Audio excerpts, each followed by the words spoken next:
दानव हुआ करती थी जो पंख की मदद से आसमान में उड़ सकती थी और अपने शिकार का पीछा कर सकती थी। ये सिर्फ आदमियों को ही अपना शिकार बनाती थी। पहले ये उन्हें अपनी खूबसूरती से आकर्षित करती और जब वो इसके नजदीक आ जाते तो ये उन्हें मार डालती थी। कापा कापा को पानी के राक्षस के नाम से भी जाना जाता है, जिसके सिर पर एक छेद होता है जिसमें हमेशा पानी भरा रहता है। माना जाता है कि इसी से कापा को शक्तियाँ मिलती है। प्राचीन कथाओं की माने तो कापा नदी में जानवरों को डुबो देता था और आसपास के गांव के बच्चों को चुरा लेता था। जापान में कापा के होने के सबूत भी मिले हैं जो ये साबित करते हैं कि कापा कई सालों पहले हमारी दुनिया में मौजूद थे।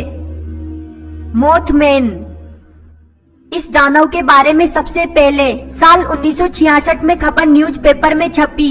लोगों ने आसमान में इंसान जितना बड़ा एक पक्षी को देखा जिसका शरीर बिल्कुल काले रंग का था पर उसकी आंखें लाल रंग की थी जो अंधेरे में चमकती थी। ये दानव ज्यादातर कब्रिस्तान में पेड़ों के ऊपर उछलता हुआ दिखाई देता था, पर इसके होने पर आज भी रहस्य बना हुआ है। इस दानव का सबसे पहले जिक्र ग्रीक की पौराणिक किताबों में किया गया, जो एक ऐसा राक्षस था जिसके 3 सिर थे और शरीर शेर के जैसा था।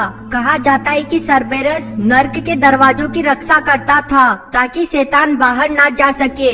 ये भी माना जाता है कि सर्बेरस से बचने का एक ही रास्ता है, वो ये है कि वो संगीत की आवाज सुनकर गहरी नींद में चला जाता है।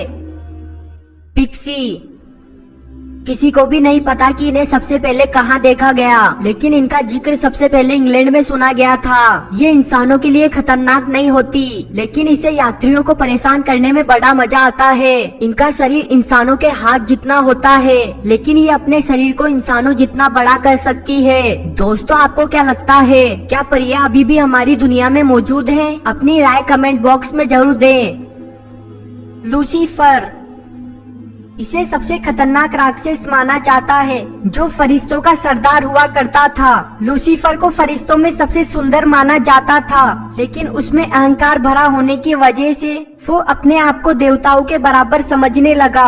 फिर उसने देवताओं से विद्रोह ले लिया, लेकिन इसमें लूसीफर की हार हो गई। फिर उसे नर्क में फेंक दिया गया, जो आज भी देवताओं से लड़ने और दुनिया पर राज करने के लिए नर्क में अपनी सेना बना रहा है। ग्रीम रीपर को लोग मौत के नाम से भी जानते हैं, जो उसी व्यक्ति को दिखाई देता है जिसकी या तो मौत होने वाली हो या फिर वो पहले से ही मर चुका है। सबसे पहले इसका जिक्र 15th सेंचुरी में इंग्लैंड में सुना गया, जिनके अनुसार रीपर लोगों की आत्माओं को मरने के बाद दूसरी दुनिया में जाने का रास्ता दिखाता है। वहीं कुछ लोगों का मानना है कि रीपर को छूने मात्र से ही लोगों की जान चली जाती है।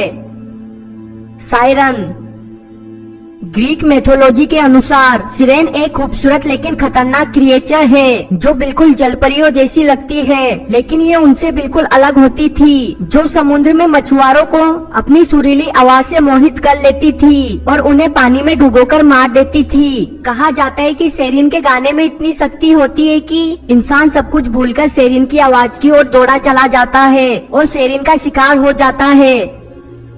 अजेजल ये भी पहले एक फरिश्ता हुआ करता था जिसने देवताओं के खिलाफ विद्रोह कर दिया, जिसे बाद में एक औरत से प्यार हो गया जो धरती पर रहती थी। इनके बच्चों को नेफिलिम के नाम से जाना जाता था, जो कि बाद में धरती के लिए कलंक बन गए। देवता उन्हें धरती से मिटाने के लिए एक बड़ा तूफान पैदा कर दिया, जिसके बाद अजाजल ने एक बड़े दानव का रूप ले लिया जो पाप और क्रोध को रिप्रेजेंट करता है। फिनिक्स क्रिएचर ग्रीक मैथोलॉजी के अनुसार फिनिक्स का शरीर एक औरत जैसा है, जिसके नीचे का हिस्सा शेर के जैसा, पंख ईगल के जैसे और सांप के सिर जैसी पूंछ होती है, जिसके हमले से बच पाना लगभग नामुमकिन माना जाता था। मिनोचर इस राक्षस का सिर बैल का और नीचे का शरीर इंसान जैसा था, जो काफी गुस्सैल स्वभाव का होता था और अपने सामने आने वाले जीवों को नुकसान पहुंचाने से भी नहीं कतराता था। कहा जाता है कि मिनोचर का जन्म इंसान के द्वारा ही हुआ था।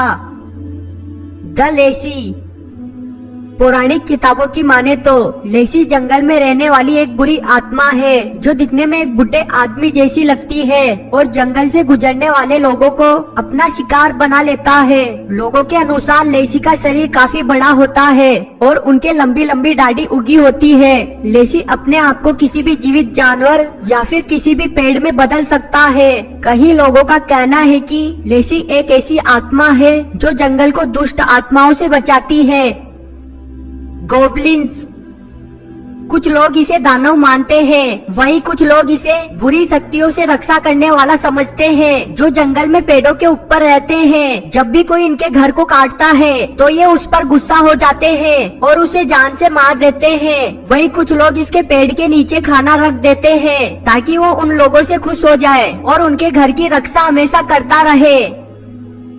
जेर्सी डेविल, ये एक प्राचीन दानव है जिसके पंख होने की वजह से वो हवा में उड़कर शिकार कर सकता था। उसका सिर घोड़े जैसा होता था पर उस पर सींग लगे हुए थे जिसका डर लोगों के दिलों में घर कर गया था। यहाँ तक कि उसे पकड़ने के लिए $10,000 का इनाम रखा गया। ब्लैक डॉग्स, इस दानव के बारे में आपको इंग्लैंड की लोक कथाओं में सुनने को मिल जाएगा, जिसकी आंखें लाल और शरीर काफी बड़ा होता है। कुछ लोग इसे बुरी आत्माएं मानते हैं। यही कुछ लोगों का मानना है कि ये दानव प्राचीन खजानों की रक्षा करते हैं और जब भी कोई इनके पास से गुजरता है तो ये क्रिएचर उन्हें अपना शिकार बना लेता है। इनके बारे में दूसरी मान्यता ये है कि ये जंगल में खो जाने वाली लड़कियों की रक्षा करते हैं या उन्हें सही रास्ता दिखाते हैं। बाबा यागा, रशिया की पौराणिक कथाओं में बाबा यागा के बारे में सबसे ज्यादा बताया गया है। योगा को दानव की ग्रैंड मदर मानते थे जो जंगल में एक लकड़ी के घर में रहती थी, लेकिन वो कोई साधारण घर नहीं था क्योंकि उस घर के नीचे बड़े मुर्गे के पेड़ लगे हुए थे ताकि वो वहाँ जा सके जहाँ उन्हें जाना हो। बाबा यागा हमेशा बच्चों का शिकार करती थी या फिर उनका जो जंगल में खो गए हो। सेतियर, इस प्राचीन दानव का शरीर आधा बकरी और आधा इंसान जैसा था जिसके सिर पर सींग लगे होते थे और ये लंबी दूरी को भी काफी कम समय में पार कर सकते थे। इनमें कई तरह की शक्तियाँ होती थी जिनकी वजह से ये अमर थे और इनकी लड़ने की काबिलियत इंसानों से भी ज्यादा अच्छी थी, इसीलिए इन्हें कई राजाओं ने अपनी सेना में शामिल कर रखा था। हार्पी, ये एक ऐसा जानवर था जो आधा औरत और आधा पक्षी जैसा दिखता था। हार्पी जब भी कोई सुंदर व्यक्ति को देखती तो वो उसका अपहरण कर लेती थी। हार्पी को एक गुस्सैल क्रिएचर माना जाता था जिसको लोगों का खाना चुराने की आदत थी। जब भी कोई इसे इंसान नहीं मिलता तो ये उसके पालतू जानवर को उठा ले जाती थी। हार्पी का जिक्र पौराणिक किताबों में भी देखा गया है जिसमें ये इंसानों से लड़ रही है।